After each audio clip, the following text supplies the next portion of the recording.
সুনামগঞ্জের লালপুর গুচ্ছ গ্রামে ট্যাঙ্কির ভিতর থেকে এক শিশুর মরদেহ উদ্ধার করে সন্দেহভাজন 4 জন আটক। রফিকুল ইসলাম সোহাগ, সুনামগঞ্জ জেলা প্রতিনিধি। সুনামগঞ্জ সদর উপজেলার গৌরাঙ্গ ইউনিয়নের লালপুর গুচ্ছ গ্রামে 8 মাসের এক শিশুর মরদেহ সেফটি ট্যাঙ্কির ভিতর থেকে উদ্ধার করছে পুলিশ। এ ঘটনায় সন্দেহভাজন অবস্থায় 4 জনকে জিজ্ঞাসাবাদের জন্য পুলিশ হেফাজতে নেন।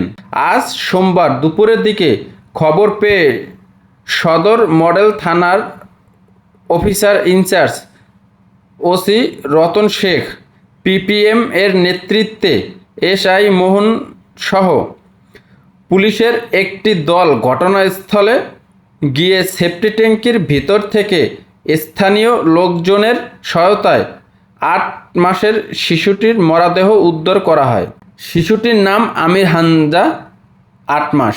সে লালপুর গুচ্ছ গ্রামের সাব্বির হোসেনের ছেলে। এই ঘটনায় পুলিশ হেফাজতে নেওয়া লালপুর গুচ্ছ গ্রামের মৃত নুরু মিয়ার ছেলে মনির, 30, আব্দুল জব্বারের ছেলে জাহাঙ্গীর আলম, 37, মনির হোসেনের মা রাবেয়া বেগম, 55 ও জাহাঙ্গীর আলমের স্ত্রী সাফিয়া বেগম, 35। স্থানীয় ও পুলিশ সূত্রে জানা যায়, নিহত শিশুটির মা সাবিকুন্নাহার সকালে ঘুম থেকে শিশুটিকে তার পিতার কাছে ঘুমে রেখে শ্বশুরবাড়ি যান। সকাল 7টার দিকে পিতা সাব্বির হোসেন ঘুম থেকে উঠে ছেলেকে বিছানায় না দেখে খোঁজাখুঁজি করেন। এক পর্যায়ে গ্রামের বাসিন্দা নাইম মিয়া ট্যাঙ্কির কাছে গিয়ে ওই শিশুটির মরদেহ দেখতে পেয়ে চিৎকার শুরু করলে আশপাশের লোকজন জড়ো হয়। সদর থানা পুলিশকে খবর দেন। লাশটি উদ্ধার করে ময়না তদন্তের জন্য জেলা সদর হাসপাতাল মর্গে পাঠানো হয়।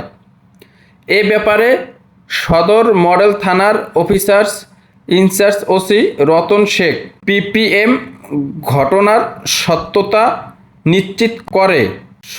নিশ্চিত করে জানান, এই 4 জনের সন্দেহজনক অবস্থায় জিজ্ঞাসাবাদের জন্য পুলিশ হেফাজতে আনা হয়েছে। এই ঘটনায় শিশুটির পিতা অভিযোগ দায়ের করলে তদন্ত সাপেক্ষে আইনগত ব্যবস্থা নেওয়া হবে।